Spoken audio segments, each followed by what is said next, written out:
And it's not just the ball getting dropped on New Year's. Why thousands of patients are reportedly scrambling to squeeze in tests and specialist visits before Obamacare kicks in. Providers say top hospitals and doctors will be left out of many new plans under the new law. And Dr. Jane Hughes isn't surprised. Dr. Hughes, I read today that it's an absolute madhouse. Everyone trying to get these last-minute tests in while they can. Well, good afternoon, Charles. It's great to be with you. I think there's always a little rush at the end of the year, but according to reports, this year is monumental, and I think Obamacare is the reason. The article in the Wall Street Journal today regarding this last-minute rush is very thought-provoking on several different levels. Yeah, I mean, it brings to mind the rationing thing. Listen, obviously, if you put a whole bunch of people in the system that's not equipped to handle it, then it's just sort of logical that it's going to get watered down to some degree.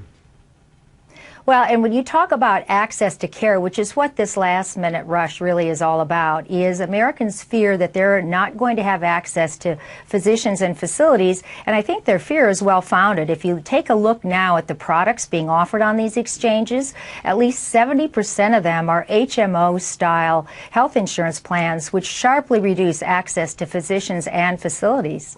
And what about, Dr. Hughes, what I keep reading about is a whole lot of the better doctors aren't going to take insurance at all. They'll just be straight cash.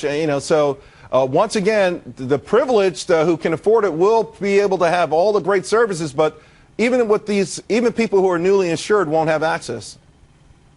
Well, a lot of this isn't physician-run. Actually, if you read about these insurance products, for example, they interviewed the executive vice president of the California Blue Cross Blue Shield, and he admitted that they had cut 40% of their physicians off of the exchange plans, not because of quality concerns, but because those physicians would not accept the lower fees being offered.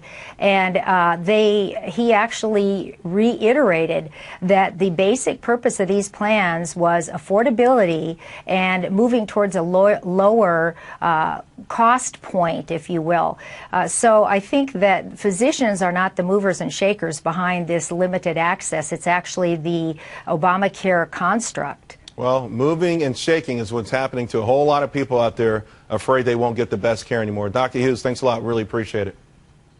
No, thank you, Charles. It was my pleasure. Happy New Year.